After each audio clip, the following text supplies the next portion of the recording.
only way to antagonize Nnamdi Kanu is through a rapacious developmental quest. If you develop your state as a governor, well, people will not listen to what Nnamdi Kanu has to say. This is the Terrorism. Good evening, good morning, good afternoon, wherever you're watching us from. This is today's podcast on the Terrorism.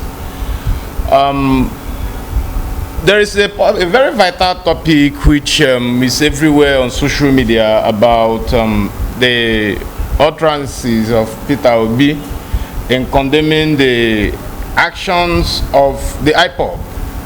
According to Peter Obi, he stated it clearly that a lot of criminal elements have actually hijacked the activities of IPOB and then using it to cripple the economic activities of the southeast, and so also other criminal entities using insurgency as a tool to cripple economic activities across the country.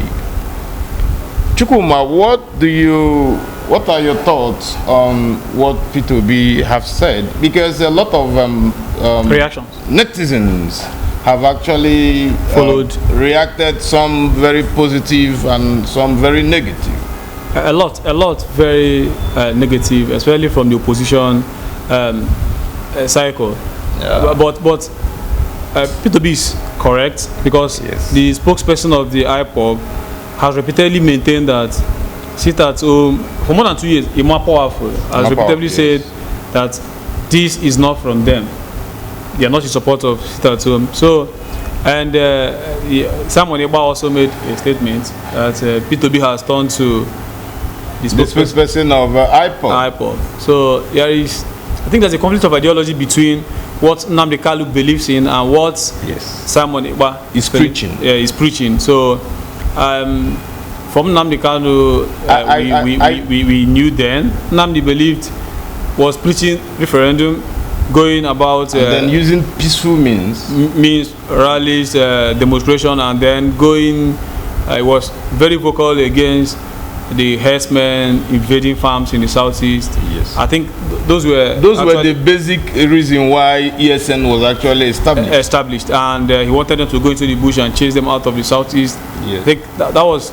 But someone basically has turned the ESN into a terror wing of IPOB, and not just using it against the Fulani herdsmen anymore, but actually using it against our own people. Yes. Enforcing it at home. I saw some and this has actually crippled economic activities. Yes. You don't blame the people because you're on your own. If you come out, you could be killed. And but I think Peter came out strongly. People were blaming him for not calling out the IPOB, citing the IPOB. But what else can you expect Peter to say? The IPOB came out plainly to say they are not part of this. So okay, I don't really understand why people are blaming him. Because I think the problem of the sit at home was actually initiated to demand for the release of the leader of IPOB, Nnamdi Kanu. Yes. And I don't know why the government is actually dragging their feet, even when there have been a lot of court judgment that asking the government to actually free him. Because instead of, I think for me, if you ask me, I will tell you, if you remember what the former military president of Nigeria said, he said that if an insurgency lasts beyond 24 hours, then somebody in government is involved. I feel that some element has actually infiltrated IPOB, and then they are using it probably to paint Nnamdi Kanu in a bad light. Nnamdi Kanu in a bad light? Yes, and the whole ideology of IPOB. But I think releasing Nnamdi Kanu will solve all this problem. As simple as it is, because if Nnamdi Kanu is released today, Simon Ekpa's wings will be clipped from the moment he stepped out of DSS facility. Yes, out of yes. Even his followers will reduce. Most people, their attention will be turned to Nnamdi Kanu, who is the spiritual and moral leader of the group. Of the group. So I think Simon Ekpa is kind of an opportunist. What is going on now is because Nnamdi is not available. If Nnamdi comes back, the whole structure goes under him, and then most times I feel that there are some elements within the government who might be using Simon Ekpa to achieve their own aim. Yeah, it looks so, because Nnamdi has been arrested severally. When he was in Nigeria, he was once arrested. He was nearly killed in his hometown. He left Nigeria. He escaped from Nigeria, and they hunted him down all the way to Kenya and brought him back to Nigeria. So why are they not going after Simon?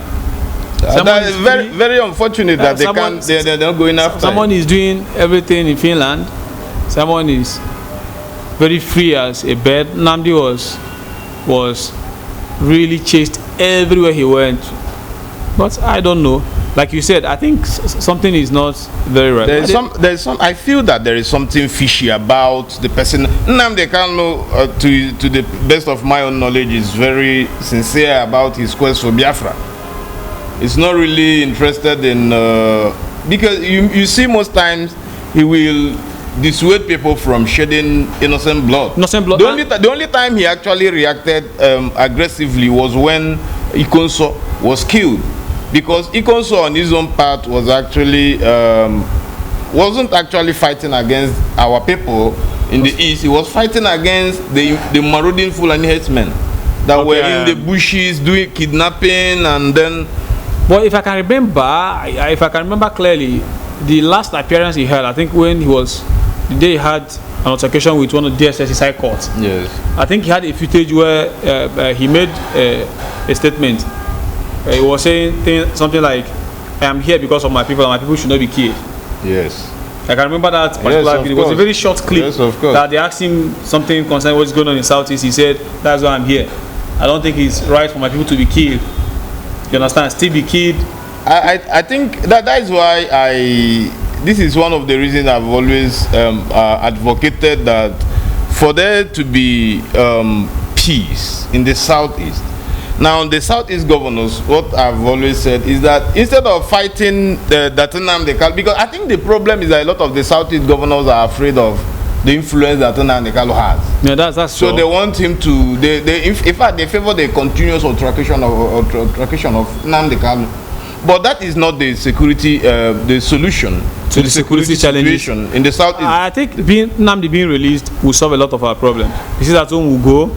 Yes. But they are also not really. I don't think they have a clear sense of how they are going to solve Nnamdi's influence in the Southeast, because if he returns to the Southeast, see anything he says. I'm having a picture of what was happening in my head. I just feel that a lot of these people, they know the solution, but they want to go around it. One, it becomes a business. Yes. You have to fund the police, you have to fund the army, extra funding. And the governors are getting security votes. Yes, you get more security votes. So they are treating the issue of IPOB and insecurity in the Southeast as a business rather than a problem. That is what I feel. That is my own sincere kind of opinion about it. But I think during the campaign, President Tinubu also promised that he would negotiate with them. But I think because of the case in the court now, if actually he's probably declared any of them, I think if Obi wins, he will sit down with the guy. But even Bola also promised that he would. The proper thing to do, the IPOB people, they are not even using bombs. Now, if the government of Buhari was able to negotiate with Boko Haram members and even incorporated so many of them, the so-called repentant Boko Haram members, incorporated them into the society, and some of them were conscripted into the army, then how much more those of IPOB, who are even more of a peaceful movement, is a non-violent organization. By the way, people always talk about IPOB being an organization. IPOB is not an organization, it's a state of the mind. Because any man, this is an indigenous people of Biafra. So anybody who was born within the geographical mapping of where was during the before the war, the Eastern region, in the old Eastern region, is automatically an indigenous person of Biafra. We are all Biafrans. But the organization has been outlawed. No, no. This thing is exactly like saying that you are proscribing the indigenous people of Yoruba or the Hausa indigenous people when you form it as an organization. They've done that because it was registered as an organization, but the name sticks on everyone. You are an indigenous person of Biafra, especially those who were born within the period of the war, during the Biafran war. If you had lived and then you were born within that you were born during the war, you are an indigenous person of Biafra. So it's not actually an organization per se. It's actually a state of the mind and a state of being. These Simon's guys are so serious about this, I see that too. And if you check when you go to Simon's Twitter timeline and you check his comment section, you see most of his followers are so mean. And I read a post, one of them, I don't want to read it here. It says something like this will continue. The Nnamdi Kanu is released. So no, they are using Nnamdi Kanu. They are making it look like, that is why I'm saying that was why I said there will be an issue. That it seems that they want to tag all the activities on Nnamdi Kanu, and then his detention will still persist. Because when you unleash that mayhem, they will say, oh, if you get in the organization, how much more if he comes out? So it's a political ploy on the side of some politicians. You have to negotiate with the agitators. Within that agitation, because in every pressure group there are group of people, criminal elements that goes in with them and then unleash mayhem. If you look at what happened during the NSAX movement, a lot of people were protesting peacefully, legally and lawfully. And then over time you saw a lot of social miscreants going and started breaking the banks and then doing a lot of things. So you have to negotiate with people who are genuinely aggrieved. You have to separate the agitators from the criminal element. Negotiate with them and then without the criminal element. That is the way forward. And then it must start with the release of Nnamdi Kanu. If you look at what's happening, we cannot be talking about, as we've always been talking. How do you expect the governors to support the release of Nnamdi Kanu? Knowing that if you imagine what you'll be thinking about. This guy gets back. How are they going to manage him in the southeast? How do you manage him? The only way to manage him is to do what is right. Is it a time where somebody goes to build covert and then tax it that he built bridges and then you expect people to clap for you? Yeah, but you can imagine those is no, see, listen. There are a lot of times you people see him in rallies and a lot of people see Nnamdi Kanu. The only way to antagonize Nnamdi Kanu is through a rapacious developmental quest. If you develop your state as a governor, well, people will not listen to what Nnamdi Kanu has to say. But if they look at what he's saying and they can see facts that yes, because money, now look, okay, for instance, look at Aba and the state, Abia State or Imo. See how backward they are most times. Or Enugu, sir. Or even Enugu. No, I'm talking about Abia and Imo, because if you look at the national allocation of Abia and Imo, it's higher than that of Enugu. You get the point. And now you see that the governors, they are doing literally nothing. Now and then you expect people, when he comes out and then he spews whatever he's saying, people will listen. Yeah. Now the only way to counter him is through aggressive developmental incursion into your state. When you do that, people will not listen. When there is employment, an employed person will not listen to rubbish. Okay, is it when you're busy training people on ICT skills or specialized skills in your state that someone will be busy trying to be the next Mark Zuckerberg of Nigeria, and then he will have time to be going to the bush? No, I think to do what? If you develop your state individually, if they know what to do, but they want to rather politrick. I don't think they know what to do. They know. Listen, you cannot tell me. You cannot tell me what they do here is leadership for self-aggrandizement. A lot of people who goes into politics, especially in Africa, do not go into politics with the interest of the people at heart. Now it is politics of their family, for their friends and other cronies. And that is why you see Africa will perpetually remain at the lowest ebb of human capital development and physical development, infrastructurally. Those are terrible scenarios that we must. The problem. Okay, let's look at someone like Oti or Peter Mbappe, say, assuming the governance continues. Okay. If he embarks on rapacious development of Enugu State, my brother, I tell you, people will not sit any home. If there are roads, if there is adequate security, we know how it used to be, because Buruburu, if I were during his own tenure, could not manage the security situation in Enugu. He had to destroy the nightlife of Enugu. I remember most times around 2000 and before Buruburu came in, you could easily walk around the streets of Enugu. There was light, street lights everywhere. You can't say he destroyed. They were trying. He did. No, they were trying to contain his. He was contain what? What the governor? This governor continued with it.